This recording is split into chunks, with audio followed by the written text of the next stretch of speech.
diferentes puntos de la nación española. El expresidente Nelson Mandela arriba a sus 94 años. En honor a la fecha, se realizan cientos de actos solidarios en Sudáfrica. Los detalles de estas y otras informaciones usted los podrá ver en nuestras siguientes rondas informativas.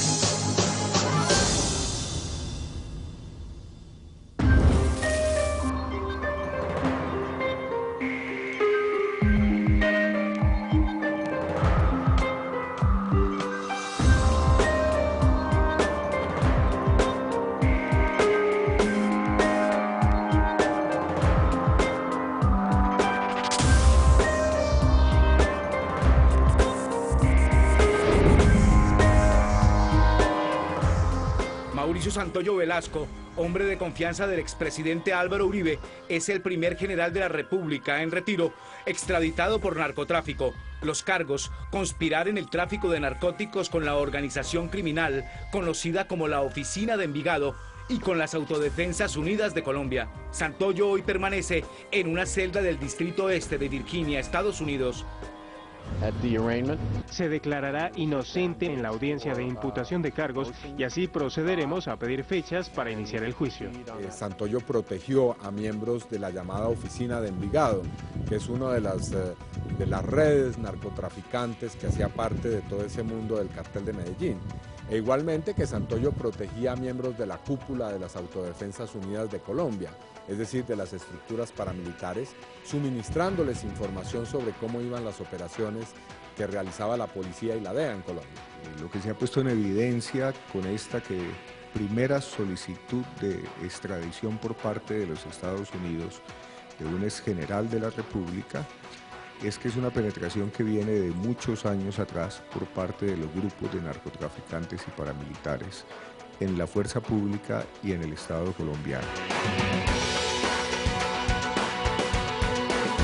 La historia de Mauricio Santoyo ha estado pasada por narcotráfico, paramilitarismo, violación de derechos humanos y su cercana relación con Álvaro Uribe Vélez. Entre 1996 y 1999, siendo Uribe gobernador del departamento de Antioquia, el entonces coronel Santoyo fue comandante de un grupo antisecuestro de la policía en Medellín. Fue investigado y en 2003 destituido por la Procuraduría General de la Nación por realizar escuchas ilegales a organizaciones de derechos humanos.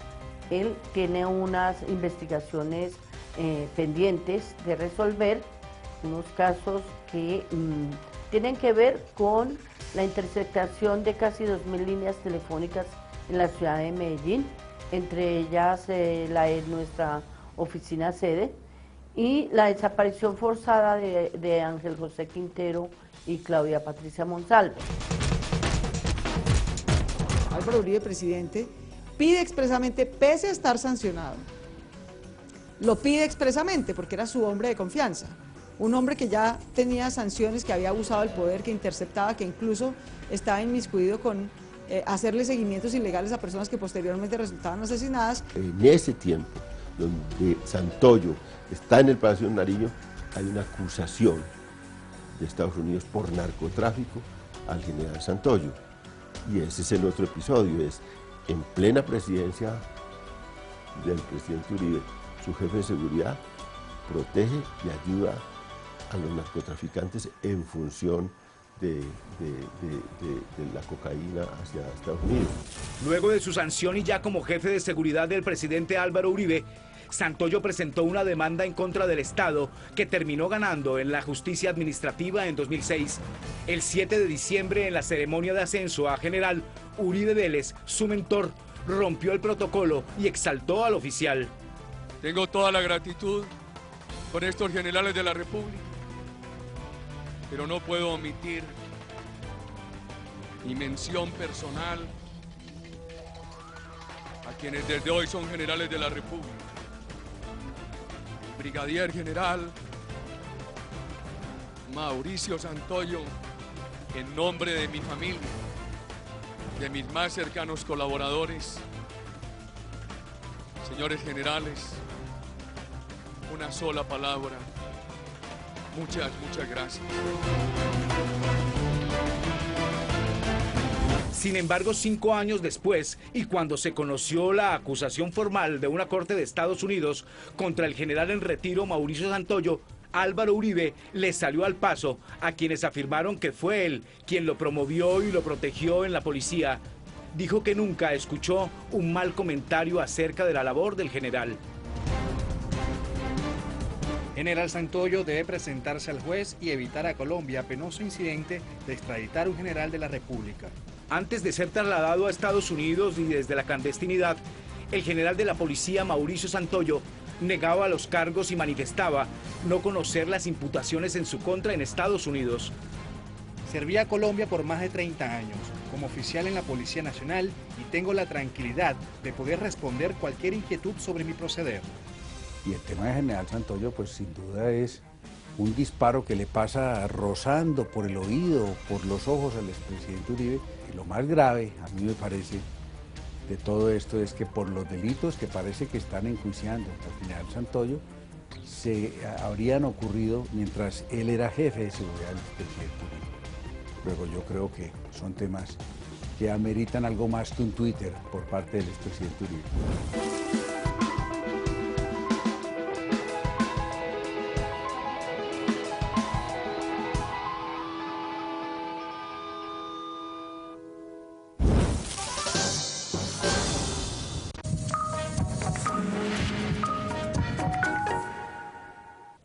Desde Chile, nos ha brindado una mirada certera a las protestas estudiantiles, al conflicto de la región de Aysén y a la reunión de la Troika de CELAC.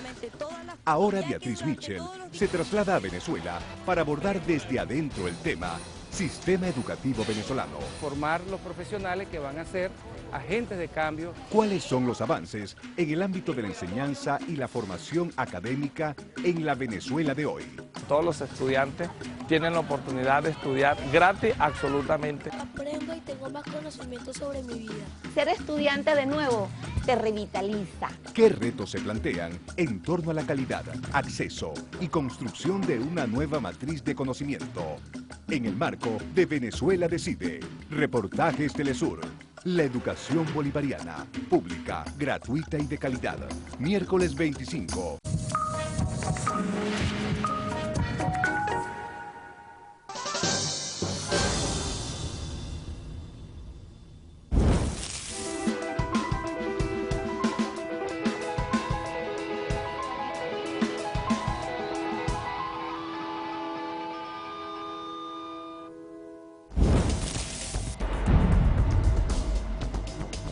Según denuncias, el caso del general Santoyo es uno más de los muchos escándalos de narcoparamilitarismo que han rodeado a Álvaro Uribe y a su familia. En medio de la más cruenta ofensiva del narcoparamilitarismo liderada por el capo del cartel de Medellín, Pablo Escobar Gaviria, el 30 de abril de 1984 era asesinado en Bogotá el ministro de Justicia Rodrigo Lara Bonilla. Más de 2 décadas después y de acuerdo con los familiares del ministro, los nexos de los Uribe Vélez en la muerte del funcionario continúan a la sombra. En su primera página, el diario El Nuevo Herald de Miami publica una noticia con el título Cabos sueltos en la muerte de exministro de Justicia colombiano. Allí se informa que en el proceso por la muerte de Rodrigo Lara Bonilla reposa el testimonio de Cecilia Lara Bonilla, hermana del inmolado ministro. Dijo que lo de Tranquilandia era muy grave y comprometía a gente muy importante de la política del país, que el helicóptero que habían cogido en Tranquilandia era del papá de Álvaro Uribe Vélez. Hoy Cecilia Lara ratificó su testimonio. Esas declaraciones las hice bajo la gravedad del juramento. No tengo nada que añadirle, ni mucho menos quitarle a esas declaraciones. Fue lo que Rodrigo me dijo 10 días antes de morirse. En su declaración del 10 de junio de 1984, la hermana del ministro se refirió a la incautación del helicóptero HK-2704X, perteneciente a Amortegui y Cía, que tenía como socio mayoritario a Alberto Uribe Sierra. General, ¿a quién pertenecían estos laboratorios, estas pistas? Hay una cadena de narcotraficantes que el país conoce, como son los Ochoa, los Escobar, los Rodríguez. Frente a la grave denuncia, esta fue la respuesta del entonces presidente Álvaro Uribe. Muchas gracias, muchachos. Presidente, el artículo del Herald Los vínculos de Álvaro Uribe con el narcoparamilitarismo son de vieja data, están relacionados con su familia, en particular su hermano Santiago Uribe es un hombre que de muy vieja data está relacionado con el cartel de Medellín. De alguna manera la familia de Uribe, su hermano es uno de los sobrevivientes al cartel de Medellín y él claramente es uno de los sobrevivientes políticos de la clase emergente que se consolidó, digamos, a partir de la presión política del cartel de Medellín. Bueno, las conexiones de Álvaro Uribe y su familia con el narcotráfico pues han sido en múltiples momentos denunciadas y en distintos contextos. Un cable entre la Embajada de Estados Unidos en Bogotá y el Departamento de Estado señala que en una lista de los amigos y socios de Pablo Escobar en el lugar 82, pues está mencionando a Álvaro Uribe Vélez como parte de las conexiones políticas del cartel de Medellín. En agosto de 2011, el director de la policía colombiana anunciaba la captura en Bogotá de Dolly Cifuentes. Su detención fue presentada como un golpe de la policía colombiana a la mafia mexicana. Una mujer que en los últimos años se dedicó a generar toda una empresa criminal alrededor de el Chapo Guzmán. Lo que no dijo el señalado mejor policía del mundo es que Dolly Cifuentes Villa es la cuñada de Álvaro Uribe Vélez. El general Naranjo tampoco anunció la captura un mes después de Ana María Uribe Cifuentes, hija de Dolly y sobrina del exmandatario, integrantes del clan Cifuentes Villa. Sobrina y cuñada están hoy pedidas en extradición por una corte del distrito de la Florida, Estados Unidos, por haber lavado más de 20 millones de dólares, producto del narcotráfico en asocio con el cartel mexicano de Joaquín El Chapo Guzmán. Contra los Cifuentes Villa, como te digo, no ha habido ni siquiera un semáforo en rojo, no, nada, no hay absolutamente nada.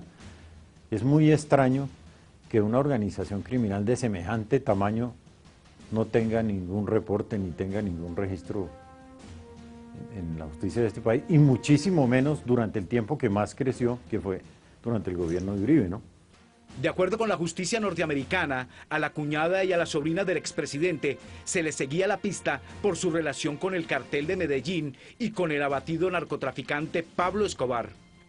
El hecho de que un hermano del presidente Uribe haya sido durante 2 décadas el esposo de Dolly Cifuentes Villa, eso ya es una cosa muy fuerte, porque es que los Cifuentes Villa eran del círculo de Pablo Escobar. El padre de Ana María, Jaime Alberto Uribe, uno de los hermanos de esta dinastía que también pues ha tenido múltiples escándalos con relación al paramilitarismo en el departamento de Antioquia y en términos de lo que fue esas estructuras en todo el país.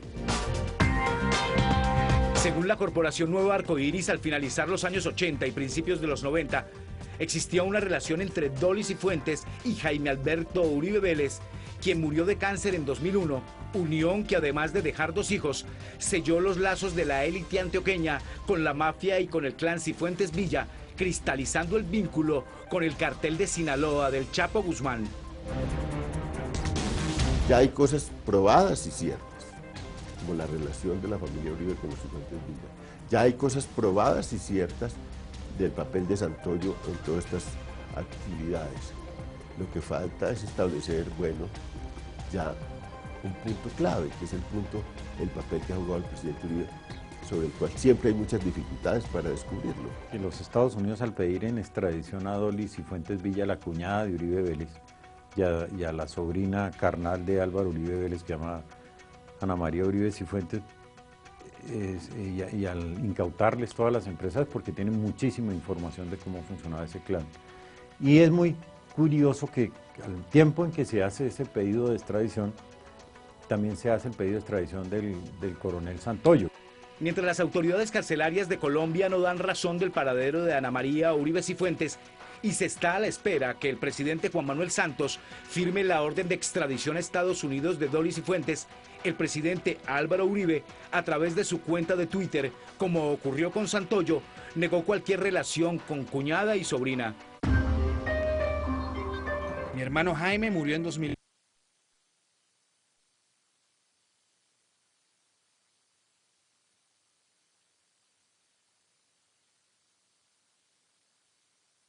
Hermano sería de su fuero íntimo y me es ajeno. En Colombia se admite la familia constituida por el matrimonio y la simple unión. Ambas son igualmente respetables. Mucho más si hay una hija que gústeles o no les guste, lleva la sangre de su padre, el señor Uribe, que en paz descanse.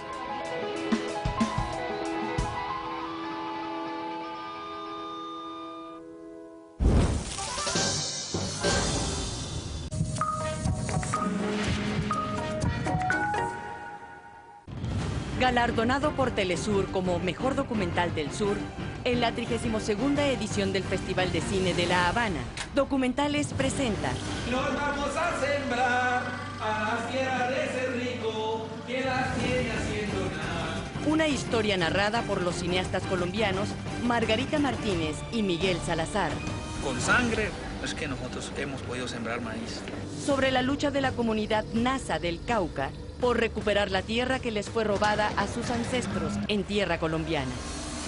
Nosotros que éramos así nomás, en la calle. Murieron 20 compañeros que fueron a reclamar sus derechos. Si sigue el esfuerzo comunitario, la tierra la tendremos. Esta lucha continúa hasta que se apague el sol. ¡Que viva el movimiento indígena popular de Colombia, compañeros! En el mes aniversario de Telesur, documentales, Roba Tierra, este domingo.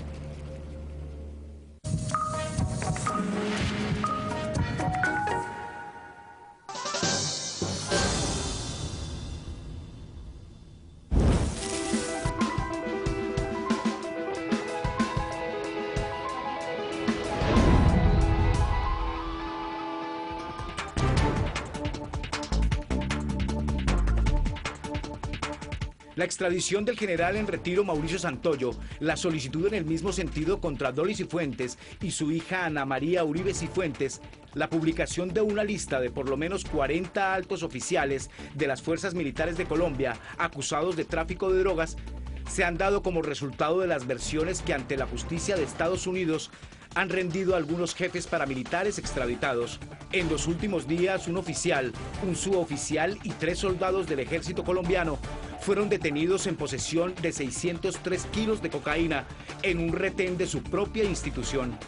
Las estructuras criminales no solamente han operado desde afuera hacia el Estado a través de fenómenos como la intimidación y la corrupción, sino que también desde el Estado se actuó criminalmente.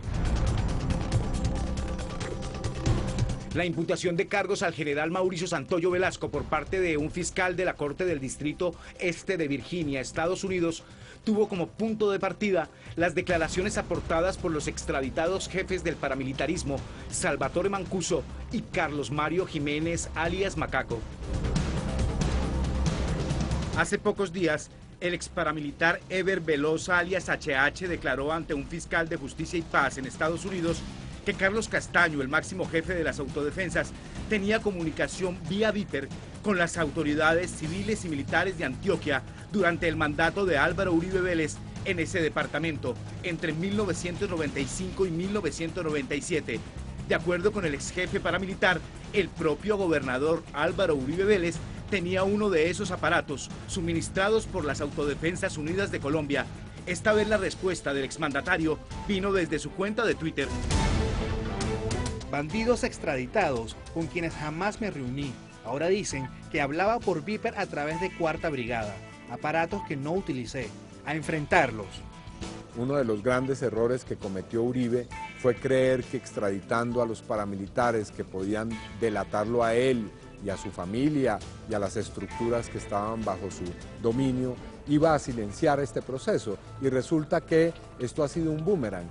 Poniendo a estos paramilitares en cárceles de Estados Unidos, ellos han comenzado a hablar desde allá y allá las cosas se escuchan con un especial eco. De acuerdo con analistas, lo que buscaba callar la verdad se convirtió en el mecanismo que cada día y con más frecuencia relaciona a los familiares y círculos cercanos del expresidente Álvaro Uribe con el narcoparamilitarismo. Durante los 8 años de gobierno del presidente Álvaro Uribe, fueron extraditadas más de 1.200 personas. Los Estados Unidos no quería que esto se hiciera público porque podía afectar las relaciones diplomáticas. Ahora finalmente se hace público, con lo cual uno diría, todo indica entonces que hay por lo menos una actitud en el gobierno americano de cambiar de postura frente a lo que pueda haber o no haber detrás del expresidente Uribe. Y creo que es por la relación, esta relación de carteles colombianos con los mexicanos, que Estados Unidos tiene que se ve forzado un poco a empezar a indagar sobre la cosa colombiana, y ya no solo a mirar esto como un hecho aislado, sino que es que estos señores son tributarios, los de acá, de una cosa que en este momento es la preocupación principal para los estadounidenses, y es la frontera con México, el Chapo Guzmán, los carteles mexicanos y su relación con todo el crimen organizado de América Latina. Todo esto refleja pues cómo altos funcionarios del gobierno del presidente en ese entonces Álvaro Uribe Vélez pues siguen apareciendo y siguen desfilando no solamente en fiscalías, en tribunales, en cortes nacionales, sino también ahora en cortes de los Estados Unidos.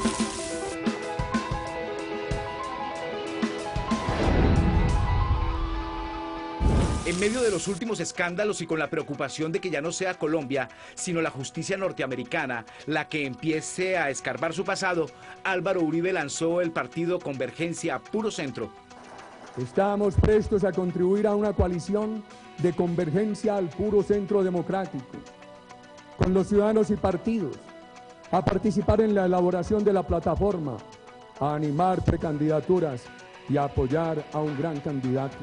Candidato que sería el exministro Oscar Iván Zuluaga, representante del llamado uribismo pura sangre, en donde también se cuenta José Obdulio Gaviria, primo hermano del abatido narcotraficante Pablo Escobar Gaviria. Este nuevo movimiento político, que representa el realineamiento de las fuerzas uribistas y de la ultraderecha colombiana, es visto por analistas políticos como una estrategia de Álvaro Uribe de blindarse frente a sus nexos con el narcoparamilitarismo durante las últimas 2 décadas. A Álvaro Uribe hoy lo veo como un hombre angustiado, muy angustiado, que no puede perder visibilidad política, que necesita tener poder, necesita tener vigencia, porque su prestigio, su poder, es lo que le da protección. Sin embargo, hay quienes piensan que la estrategia de protección no le garantiza a Uribe la impunidad. Tiene que haber un pronunciamiento claro del gobierno, un pronunciamiento claro de la Fiscalía, de las autoridades judiciales, porque si no, no nos va a quedar sino el camino de la Corte Penal Internacional. Pero el señor Uribe Vélez tiene que pagar ante la justicia por toda esta ola de cosas que lo comprometen y que debe ser investigado. El presidente Uribe tiene que asumir su responsabilidad política y jurídica. Creo que ya no podemos seguir pensando que estos fueron actos aislados. El narcotráfico, el paramilitarismo, utilizar y combinar todas las formas de lucha para abordar un país y deslegitimar al movimiento social. El más cercano, el anillo más cercano de familiares, de funcionarios, de gente, está ya metida en procesos judiciales graves y profundos, algunos ya con condenas, otros con procesos de investigación adelantados, otros con indicios en actos de barbarie y de corrupción muy graves. Uribe es una isla rodeada de narcotráfico por todas partes, ¿no? En los estantes de la Comisión de Acusaciones del Congreso colombiano, juez natural del presidente de la República y en clave del uribismo, han envejecido más de 200 denuncias presentadas en contra de Álvaro Uribe Vélez. El futuro de los expresidentes en Colombia es la impunidad. Así está diseñado el sistema institucional colombiano. Y por eso un hombre como Álvaro Uribe hoy busca tan afanosa y urgentemente volver al poder. Porque lo único que realmente lo protege y le ampara total impunidad es estar en el poder. Cuando toda su historia, que es enciclopédica, pueda ser puesta en evidencia el país y la opinión internacional se darán cuenta de que de lejos Álvaro Uribe ha sido uno de los personajes más tenebrosos que ha existido, no solamente en la historia de Colombia, sino de todo nuestro continente. Yo creo que si tú vas cerrando el círculo de todos los exministros, altos funcionarios, miembros del DAS, etcétera, pues uno cree que ya se debe pasar de una responsabilidad política a una responsabilidad criminal. El destino de Álvaro Uribe es el desprestigio lento pero seguro. Yo no tengo duda de eso. Lento pero seguro. Sí, Álvaro Uribe era el mejor presidente del siglo XX y XXI en Colombia. Hoy es un expresidente. En un año será un expresidente problemático. En 10 años será un bandido que llegó a la presidencia. El destino, digamos, público de Álvaro Uribe es el lento pero seguro desprestigio. Mientras organizaciones de víctimas esperan que durante el juicio por narcotráfico que se adelante en la Corte de Virginia, el general en retiro Mauricio Santoyo declare sobre su responsabilidad en las interceptaciones ilegales y en los asesinatos de líderes sociales, el país está atento a la extradición de Dolly Cifuentes Villa y a la noticia sobre el paradero de su hija Ana María Uribe Cifuentes. Álvaro Uribe, por su parte, se esconde en el poder, esquiva sus fantasmas y continúa agregándole hojas a su expediente, ahora con las voces de aquellos que desde la extradición se sintieron traicionados.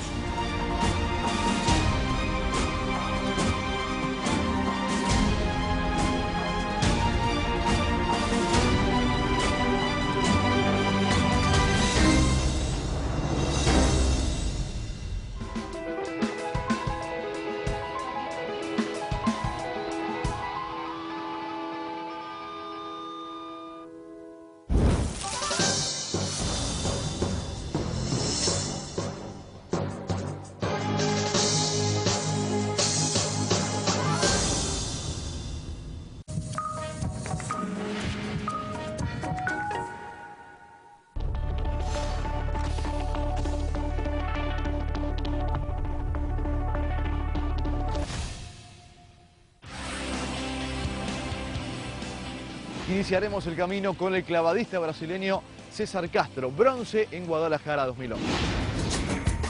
Está entre os melhores do mundo, não é uma coisa fácil. A triagem para chegar na Olimpíada ela é muito complicada, é uma batalha diária e durante muitos anos. Não é da noite para o dia que se faz um atleta olímpico. En la pista los atletas se siguen preparando para los Juegos Olímpicos y nosotros viajaremos a Ecuador, tierra de marchistas. Y también Andrés Chocho se prepara y nos contará acerca de sus objetivos rumbo a los próximos Juegos de 2002.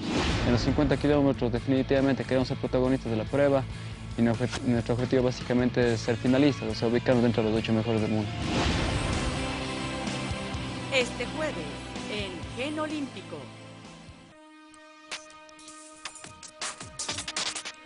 Él es Juan Valladares, atleta que nació hace 31 años en Boconó, Estado Trujillo, y fanático del deporte sin importar su discapacidad. Pesista y jugador de baloncesto que gracias a su rapidez llegó al atletismo, rompiendo marcas nacionales en apenas su primera presentación en este deporte, lo cual lo convierte en un fuerte candidato para colgarse una medalla en Londres. El venezolano actualmente es uno de los mejores atletas con discapacidad motriz en la clase T54. Está rankeado como el número 1 en los 400 metros y entre los 3 mejores en los 800. Su arribo a los podios no ha sido fácil, pero sí gratificante. Su infinidad de logros permite a la nación suramericana soñar con una medalla de oro paralímpica. Valladares obtuvo el primer lugar en los 400 y 800 en el Abierto de México, arrebatándole el récord al chino Lee Seung-sang, quien había hecho un crono de 45.07 en los Paralímpicos de Beijing 2008. Aunque no se confía de su preparación hacia su cita londinense, la realiza en jornadas dobles en la capital venezolana.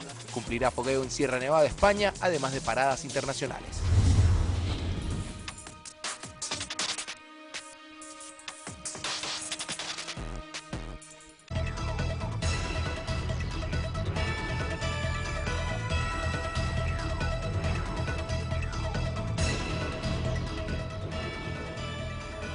Crisis en el Cauca deja a la primera víctima de los últimos 10 días. Muere un indígena a manos de las fuerzas de seguridad.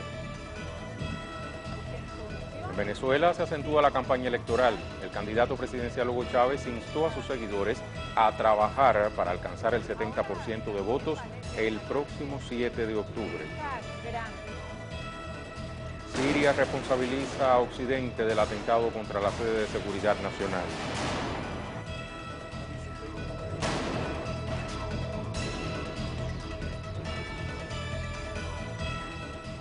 Regresan las informaciones. Un indígena muerto y 26 heridos dejó el operativo militar colombiano para retomar el control de la zona rural de Caldono y el Cerro Berlín en el departamento del Cauca al suroeste.